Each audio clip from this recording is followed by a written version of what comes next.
இப்போ பாஜக போய் சரண்டர் ஆயிட்டாங்க. யாரு? விஜய். விஜய் அழைப்பெல்லாம் அவங்க கொடுக்கல, இவர் போய் சரண்டர் ஆனார். என்ன காப்பாத்துங்க. யார்கிட்ட இருக்கு? திமுக இருந்து. விஜய் கைது செய்யப்படுவார், சிறையில் அடைக்கப்படுவார், 6 மாத காலம் அவருக்கு பிணை கிடைக்கும். இப்படியெல்லாம் செய்தி வர ஆரம்பித்த பிறகு அவர் முதல் வேலையா தன்னை தற்காத்துக் கொள்வதற்கு காங்கிரஸ் தலைவர் ராகுல் காந்திகிட்ட உதவி கேட்கிறார்.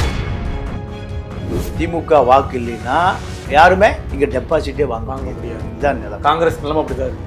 அப்புறம் எப்படி விஜய் காங்கிரஸோடு சேருவார்? ஒரு சினிமா நடிகன் மீது உள்ள கிளாமர், பாலியல் கவர்ச்சி 4 நாள் கழிச்சு வீடியோவே போட்டார். அது ஃபேக் வீடியோ. அது வந்து ஏஐ தொழில்நுட்பத்தில் வந்ததுங்கிறாங்க. அந்த வீடியோவே ஏஐ தானே? ஆமா, ஏஐ. அது விஜய் கிடையாது. இல்லை. செப்டம்பர் 27க்கு முன்பு அவர் தமிழ்நாட்டுக்கு முதலமைச்சர் வேட்பாளர். அதற்கு பின்பு அவரும் முதலமைச்சர் வேட்பாளர். 100% அதிமுக பாஜக விஜய் கூட்டணி தான் அமையும். இந்த கூட்டணி தான் ஆட்சிக்கு வரும். திமுக ஆட்சி இழக்கும். உங்கள் லெஜண்ட் சரவணாவில் தீபாவளி பரிசாக பவனுக்கு ரூபாய் 1200 தள்ளுபடி. அப்பவும் இப்பவும் எப்பவும் சென்னை அதிரடி கலெக்ஷன், சரவெடி celebrations. G Rajan Reddy jewellers, Kanchipuram. முந்திரி திராட்சை முழுசா இருக்கு. ஆச்சி பாயாசம் மிக்ஸ், 1 வாங்கினால் 1 இலவசம். உலக தமிழர்களுக்கு வணக்கம். இது கிங் டிவி. இன்றைய நேர்காணலில் நம்மோடு இணைபவர் அரசியல் விமர்சகர் திரு தமிழா பாண்டியன் அவர்கள். ஐயா வணக்கம். வணக்கம். கரூர் சம்பவத்திற்கு பிறகு தாவேகா தலைவர் விஜய் அவர்கள் காங்கிரஸோடு கூட்டணி, அதிமுகவோடு கூட்டணி, டெல்லியில இருந்து அமித்ஷா அவர்கள் பேசிவிட்டார், கூட்டணி உறுதி இப்படின்னு பல செய்தி பரவிட்டு வருது. கிட்டத்தட்ட விஜய் அவர்களே கட்டுப்பாட்டுல தான் இருக்கார், டெல்லி கட்டுப்பாட்டுல அப்படின்னு சொல்லப்படுது. இது எல்லாம் ஒரு கூட்டணியை அமைக்குமா? இப்போ அதுக்கு முன்னாடி இப்ப விஜய் எங்க இருக்கார் அப்படின்றதோட நம்ம தொடங்கிடலாம். இல்லை, இப்போ விஜய் சென்னையில் தான் இருக்கார். சென்னையில தான் இருக்கார் இல்லையா? அவருடைய பனையூர் பண்ணை வீட்டில் இருக்காரு. இப்போ அவரை பொறுத்தவரை செப்டம்பர் 27க்கு முன்பு அவர் தமிழ்நாட்டுக்கு முதலமைச்சர் வேட்பாளர். செப்டம்பர் 27க்கு முன்பு முதலமைச்சர் வேட்பாளர். அப்படியா? ஆமா.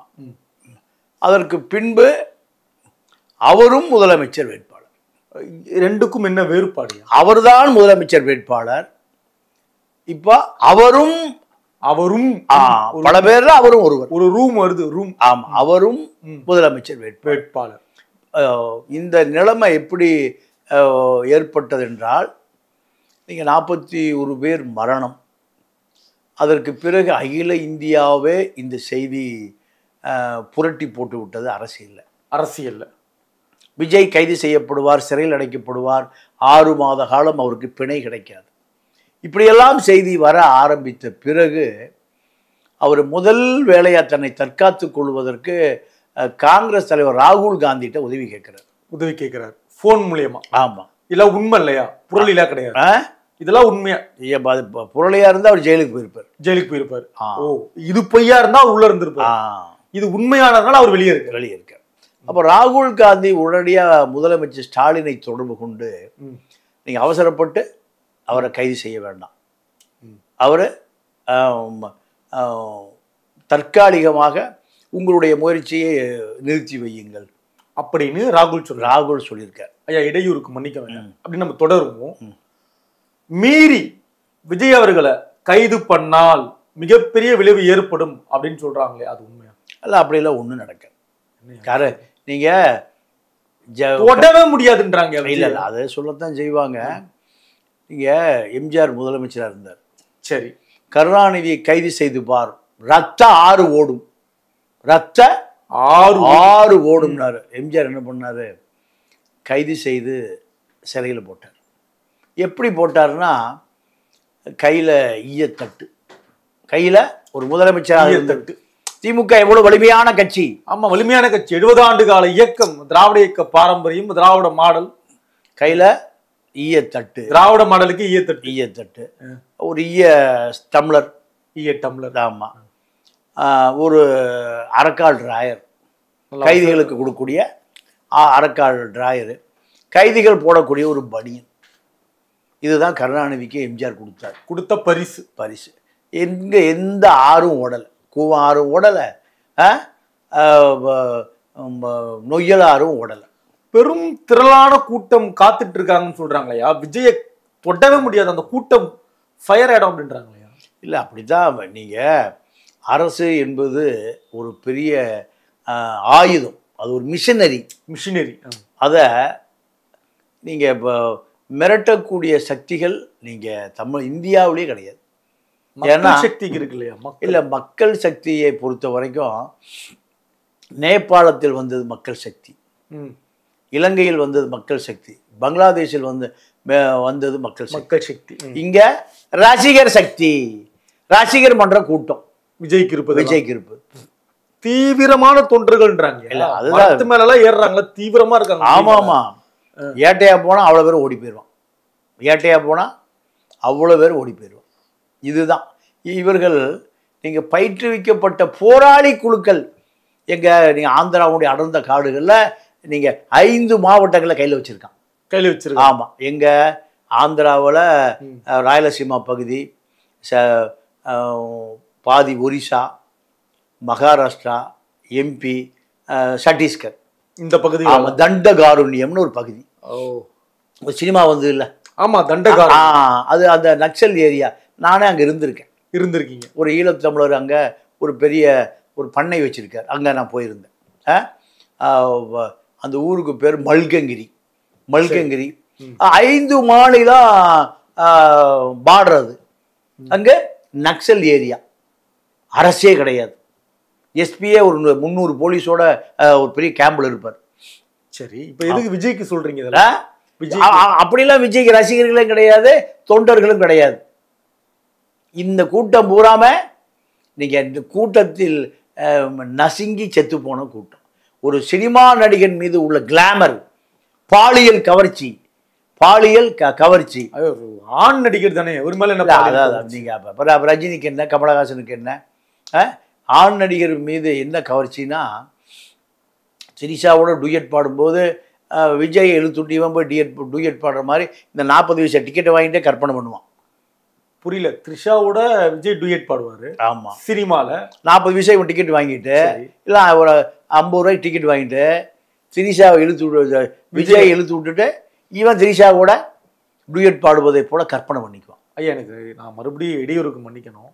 நம்ம விஜயை பத்தி பேசிட்டு இருக்கோம், நீங்க இடையில நீங்க பல இதில் நான் உங்களை பார்க்குறேன். விஜயை பத்தி பேசும்போது எதுக்கு திரிஷாவை குறிப்பிடுறீங்க, என்ன காரணம்? இல்லை, இப்போ முதலமைச்சர் வீட்டில் வெடிகுண்டு மிரட்டல், ஆளுநர் மாளிகை மீது வெடிகுண்டு மிரட்டல் வந்தது. திரிஷா வீட்லயும் வெடிகுண்டு மிரட்டல். ஏன்? விஜய் அங்க இருப்பாரு, அங்க நெருக்கமானவர். இப்படி ஒரு செய்தி மக்கள் மத்தியில் இருக்காயா? எனக்கு தெரியாது, நீங்க தான் சொல்லணும். மக்கள் அப்படி சொல்றாங்க. இல்லை, எனக்கு தெரியாது, நிஜமா தெரியாது, எனக்கே தெரியாது. அவரு ராமர் மாதிரி இருக்காரு. அப்போ அந்த அந்த சமூக விரோதிக்கு என்ன தெரிஞ்சிருக்கு? திரிஷா வீட்டுக்கு ஏன்டா வெடிகுண்டு மிரட்டல் விட்டீங்கன்னா விஜய் அங்கதாங்க இருப்பாரு. இப்படி ஒரு செய்தி இருக்கு. சரியா? அப்போ விஜயுடைய ரசிகர்கள் அத்தனை பேருமே சினிமா பாதிப்பில் வந்த தொண்டர்களை தவிர, விஜய் இப்போ தலைமறைவா கொஞ்ச நாள் இருந்தார். புஷி ஆனந்தே ஆளை காணோம். ஆதவ அர்ஜுனா வன்னிக்காட்டுக்கு போயிட்டாருனாங்க, அப்புறம் வீரப்பங்காட்டுக்கு போயிட்டாருனாங்க புஷி. இப்படித்தான் இருக்கு. ஆக இந்த கூட்டம் அரசியல் மயப்படுத்தப்படாத கூட்டம். திரு எடப்பாடி அவர்கள் நேற்று பேசிய கூட்டத்துல கூட தாவேக்கா கொடிய கையில பிடிச்சிட்டு வந்து நிக்கிறாங்க, இளைஞர்கள் நிக்கிறாங்க, தாவேக்கா கொடி கூட நிக்கிறாங்க. திரு எடப்பாடி சொல்றாங்க, ஒரு நல்ல பிள்ளையார் கூட்டணிக்கு தொடங்கிடுச்சு, மிகப்பெரிய கூட்டணி அமைய போகுது. பாருங்க எப்படி இருக்குது. இல்ல, அது அவர் சொல்றது உண்மைதான். அவங்க பாஜக போய் சரண்டர் ஆயிட்டாங்க. யாரு? விஜய். பாஜக வழியாக இந்த அதிமுக NDA கூட்டணிக்கு 10% வாக்கு வந்துருன்னு அவர் நம்புறாரு. உதவி பண்ணது ராகுல் காந்தி, கைது பண்ணக்கூடாதுன்னு. ஆமா, பட் சரண்டர் ஆனது பாஜகன்றீங்க, எப்படி? இல்லை, ராகுல் காந்தியோட தமிழ்நாட்டு வலுவா இல்லை இங்கே காங்கிரஸ். அதனால காங்கிரஸ் கூட கூட்டு சேர முடியாது. ஆனால் உதவி பண்ணாங்களையா? உதவி பண்ணுறதான். உதவி பண்ணால் அதுக்காக கட்சியை அழிச்சிட்டு காங்கிரஸோட வந்து சேர முடியுமா? காங்கிரஸ் எங்கே இருக்குன்னே தெரியலையே தமிழ்நாட்டில். ஐயா, செல்வ பெருந்தகைன்னு ஒரு ஆளுமை மிக்க தலைவர் இருக்காரு. அதில் இருக்காரு. திமுக ஓட்டு போடலைன்னா அவரை டெபாசிட் வாங்க முடியாது. திமுக வாக்கு இல்லைன்னா யாருமே இங்கே டெபாசிட்டே வாங்க முடியாது. இதுதான் நிலைமை. காங்கிரஸ் நிலைமை அப்படிதான் இருக்கு. அப்புறம் எப்படி விஜய் காங்கிரஸோட சேருவார்? சரி, இப்போ பிஜேபி பக்கம் போயிட்டாருன்றீங்க. பிஜேபி டெல்லியில் அதிகாரத்தில் இருக்காங்க. சரி, பிஜேபி மத்திய அரசை ஆளுகிறது. சரி, சிபிஐ இருக்கு, அவங்ககிட்ட என்ஃபோர்ஸ்மெண்ட் இருக்கு, சரி, இடி இருக்கு, இவ்வளவு டிபார்ட்மெண்ட் இருக்கு. அது இருக்கட்டும். இவரை எப்படி அழைச்சாங்க உள்ள?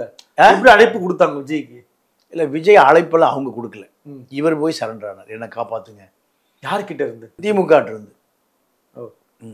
திமுக சிறையில் அடைச்சிருவாங்க, கைது பண்ணிடுவாங்க, புஷியை கைது பண்ணுவாங்க. 6 மாதம் கழிச்சு 6 மாதம் சிறையில் அடைபட்டால் தேர்தலே முடிஞ்சிடும். ஆம். அப்போ இதை பாஜக தான் காப்பாற்ற முடியும். ஆம், பாஜகவிடம் இருந்தால் மட்டும்தான் திமுக கை வைக்காது. இந்த காரணத்திற்காக ஆதவ் அர்ஜுனா வழியாக அமித்ஷாவிடம் தொலைபேசியில் பேசி, அமித்ஷா ஹேமா மாலினி தூதுவரை அனுப்பினார். இந்தியாவுடைய நிதியமைச்சர் நிர்மலா சீதாராமன் அனுப்பினார்.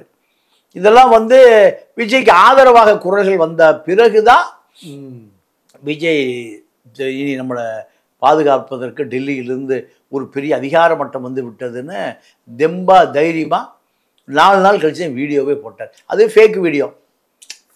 ஆமாம், அவர் வீடியோ இல்லைன்னு சொல்றாங்க. அவர் வீடியோ இல்லை, அவரோட பேஜில் இருக்கு. ஆனால் அவர் இல்லைன்னு சொல்றாங்க. யார் சொன்னா? மக்கள் தான், மக்கள் சொல்றாங்க. பத்திரிகையாளர் நீங்க ஒரு போக்கு நம்ம கடந்து போக முடியாதுல்ல. யாரு சொன்னாலும் யாரு எதன் அடிப்படையில் ஃபேக் வீடியோ நீங்க நம்புறீங்களா? அது ஆமா, நீங்களும் நம்புறீங்க ஃபேக் வீடியோ. ஏன் நம்புறீங்க? எதை பார்த்து நம்புறீங்கன்னா அது ஏஐ தொழில்நுட்பத்தில் வந்ததுங்கிறாங்க. அந்த வீடியோவே ஏஐ தானே? ஆமா, ஏஐ. அது விஜய் கிடையாது. இல்ல. ரொம்ப அழகா இருக்குல்லையா அந்த வீடியோ? ஆமா, எல்லாமே அழகா இருக்கு. உங்களையும் அழகா காமிக்கலாம். நீங்க பேசுகிற கொள்கை கூட அழகா காமிக்கலாம்.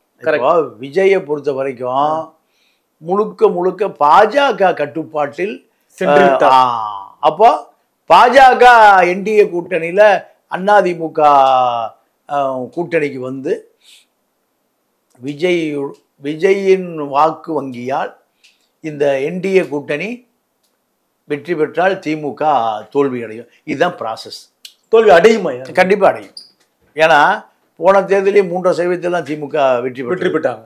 இப்போ இதுல விஜய்க்கு 10% வாக்கு, திமுக அதிருப்தி வாக்கு வந்தால் அதிமுக என்டிஏ கூட்டணி வெற்றி பெறும். நிச்சயம் வெற்றி. ஆமா.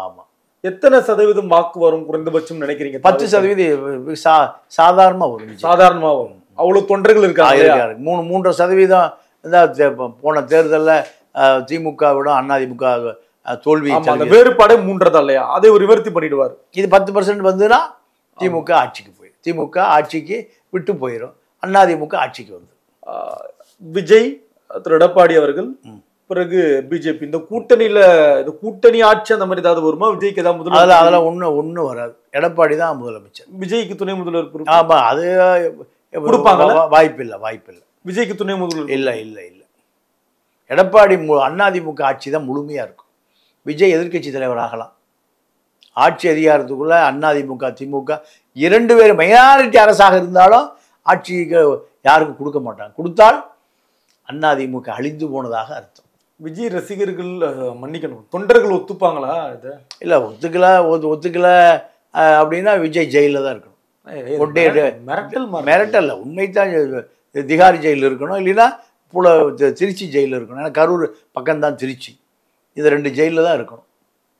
இதுதான் விஜயுடைய அரசியல். இப்போ திரு அமித்ஷா அவர்கள் அழைச்சி இப்படிதான் பேசியிருப்பாங்களா? இல்லை, அமித்ஷாவிட போனாலே கதை முடிஞ்சு அவ்வளோதான். பாஜகவிடம் போய் சேர்ந்தாலே அவர்கள் சொல்வதை கேட்டே ஆகணும். எடப்பாடியே 50 வருஷ கட்சியே எடப்பாடி அமித்ஷா என்ன சொல்கிறாரோ அதுதான் அரசியல். கொள்கை எதிரி பிஜேபி நிறையா விஜய் அவர்கள். இல்லை, அது செப்டம்பர் 27க்கு முன்பு வரை கொள்கை எதிரி பிஜேபி.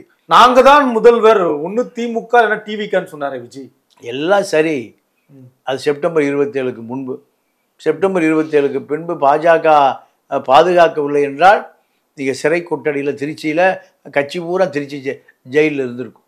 அதிமுக அம்மையார் ஜெயலலிதாவுக்கு பிறகு எடப்பாடி அவர்களுடைய தலைமை வந்த பிறகு அந்த மக்கள் அந்த கட்சி சார்ந்தவர்கள் வருத்தப்படுறாங்கன்னு சொன்னார் விஜய். இல்லை எல்லாம் சொல்லுவார். இவ்வளவு ஆனால் பேசியிருக்காரு. பேசியிருக்காரு, வாஸ்தவம் தான்.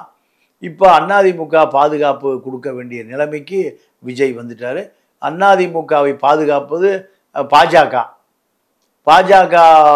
கூட்டணி, அதிமுக கூட்டணி தான் கடந்த தேர்தலில் நின்றுது. இப்போ அந்த கூட்டணியில் விஜயும் இணைந்து கொள்ள வேண்டிய ஒரு தேவை விஜய்க்கு ஏற்பட்டு. நீங்க பார்த்ததுல அந்த மாதிரி பேசிக்கிறாங்களா, இணையறாங்கன்ற செய்திலாம் வந்து? வேறு வழியே இல்லை, கைப்புண்ணுக்கு கண்ணாடி தேவையில்லை, உள்ளங்கை நெல்லிக்காய். உள்ளங்கை அப்படி பார்த்தா கண்ணாடி வச்சு பார்க்க வேண்டிய அவசியம் இல்லை. முதுகா இருந்தா தான் கண்ணாடி வச்சு பார்க்கணும் இல்லையா? ஆமா. அப்போ உறுதியா ஒரு கூட்டணி அமையிறது உறுதி. 100% அதிமுக பாஜக விஜய் கூட்டணி தான் அமையும். இந்த கூட்டணி தான் ஆட்சிக்கு வரும். திமுக ஆட்சி இழக்கும்.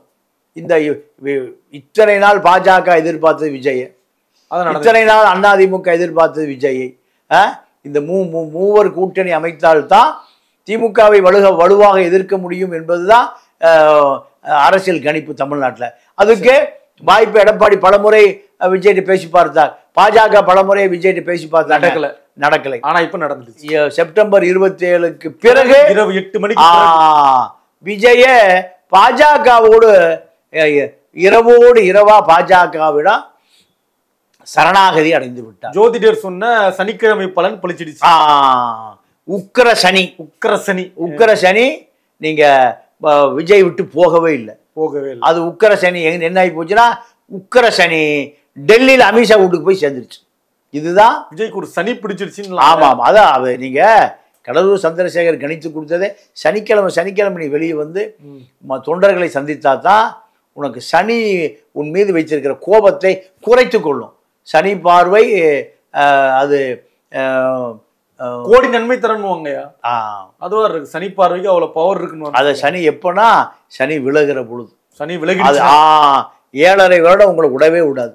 ரொம்ப கஷ்டப்படும். 7.5 வருஷம் அதெல்லாம் குப்பை இந்து மத சனாதன. ஒரு ஜோசப் விஜய் கடைபிடிக்கிறாரு பாருங்க. இல்ல ஜோசப் விஜய்க்கு யார் ஆலோசனை தருவா? தனிப்பட்ட நீங்க தனிப்பட்ட முறை கடலூர் சந்திரசேகர் தான் இல்லையா? இப்ப கடலூர் சந்திரசேகர் ஜோசியம் அவனை பேர் திரு புஷ்யானந்த தவிர்த்து வேற யாரும் அவருக்கு ஆலோசனை கொடுப்பா? ஆதவ் அர்ஜுனா, புஷ்யும் இல்ல, ஜானும் இல்ல. அப்ப யார் ஆலோசிப்பா? அவரு 500 பேர் இருக்காங்க ஆலோசனை கொடுக்கறதுக்கு இருக்கு. ஆமா ஆமா. அதாவது ஜெகதீஷ் பழனிசாமின்னு ஒருத்தர் இருக்காரு, அவரும் கொடுப்பாரு. லலித் குமார் ஒருத்தர் இருக்காரு, அவரும் கொடுப்பாரு. சரிங்க. இறுதி கேள்வி, எளிமையாக விஜயை அணுகக்கூடிய ஒரு நபர்னா யார் சொல்லுவீங்க? இவங்க போனா உடனே விஜயை பார்த்துலாம்னா யார் சொல்லுவீங்க? பெட்டிகள், காந்தி நிரப்பிய பெட்டிகள் போனா விஜய் பார்த்து. அதே போல நீங்க ஒரு BMW 1 கோடி ரூபாய் விளைவு இருந்த கார் இருந்தால் பனையூர் கதவுகள் திறக்கும், இல்லை என்றால் பனையூர் கதவுகள் அடைக்கும் உங்களை. அப்போ நீங்கள் கோடிகளை வைத்துக்கொண்டு விலை உயர்ந்த காரில் பனையூருக்கு போனால் உங்களை விஜய் சந்திப்பார். இதுதான் அரசியல்வாதிகளை சந்திப்பதற்கான சூத்திரமே இதுதான். நன்றி, வணக்கம். உங்கள் லெஜண்ட் சரவணாவில் தீபாவளி பரிசாக பவனுக்கு ரூபாய் 1200 தள்ளுபடி. அப்பவும் இப்பவும் எப்பவும் சென்னை அதிரடி கலெக்ஷன் சரவெடி celebrations. G Rajan Chetty jewellers, Kanchipuram. முந்திரி திராட்சை முழுசா இருக்கு. ஆச்சி பாயாசம் மிக்ஸ், 1 வாங்கினால் 1 இலவசம்.